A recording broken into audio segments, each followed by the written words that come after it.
Hola, bon dia, hola a tots i totes. Espero que estigueu bé, espero que estigueu fent cas a totes les recomanacions del govern. Estem en una situació greu, una situació insòlita, i és cabdal que entre tots posem de la nostra part i complint les restriccions intentem no sortir de casa, o si hem de sortir que sigui estrictament imprescindible.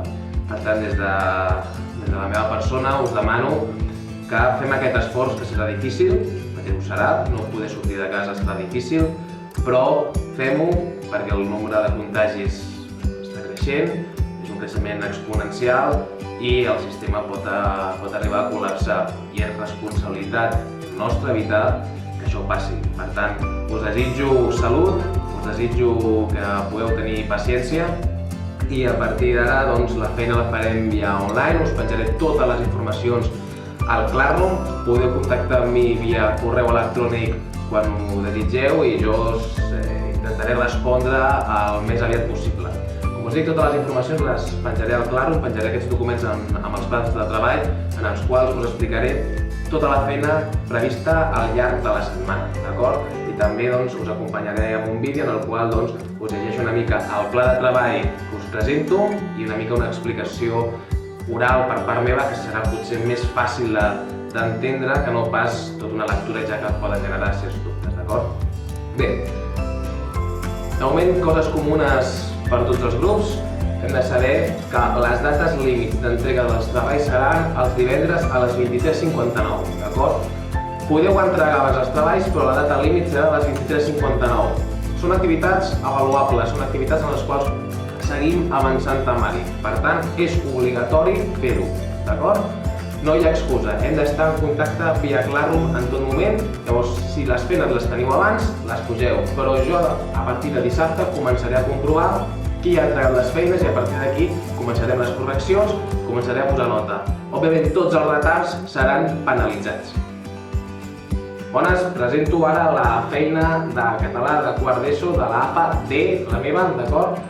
Bé, heu de seguir repassant els apunts que ja hem fet sobre els pronoms del complement directe i indirecte. És un temari que ja sé que és una mica complex perquè és la gramàtica, però no patiu perquè el complement directe i l'indirecte amb la substitució pronominal a l'aula ja s'us estava donant bastant bé, simplement hem d'acabar de consolidar aquests coneixements i introduïm temari nou, que serà la substitució pronominal del complement circumstancial i el complement de règim verbal.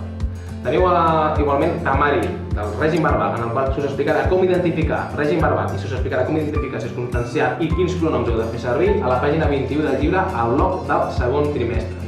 Jo igualment, al llarg del dia d'avui, us penjaré un vídeo en el qual us explico la substitució pronominal de règim verbal i de circumstancial, com també un repàs del que ja hem vist de la substitució pronominal del complement directe i del complement indirecte. Qualsevol dubte, ja sabeu, m'escriviu un correu electrònic i us respondré el més aviat possible. Sobre les activitats, ja teniu penjat un PDF, aquest PDF teniu un bloc d'activitats, un bloc d'oracions, en el qual és gramàtica, són complements del verb i substitució pronominal, d'acord? El que heu de fer és fer-ho en el vostre full de llibreta, agafeu el mòbil quan ho tingueu acabat, feu fotos, feu totes les fotos que considereu i m'ho pengeu. Òbviament la feina ha d'estar neta, ha d'estar polida. Recomanacions, escriviu els enunciats d'un color, les respostes d'un altre, que es vegi clarament la diferenciació entre enunciat i resposta. I l'última feina que us demano fer és acabar el llibre de lectura. Ja teníem també molt avançat el llibre de lectura, però el que hem de fer ara és cadascú a casa seva. No sabem quan s'allargarà aquesta situació, quant de temps s'allargarà, per tant, heu d'acabar el llibre de lectura aquesta setmana, acabeu el llibre de lectura i el que m'heu de fer és un resum de tota la trama, em parleu una mica dels personatges i em valoreu al final. Per tant, vull que m'expliqueu al final, però em valoreu al final si us agradarà, no us agradarà i per què, d'acord? I aquesta és la feina d'aquesta setmana de l'APA D de català de quart d'ESO. Gràcies.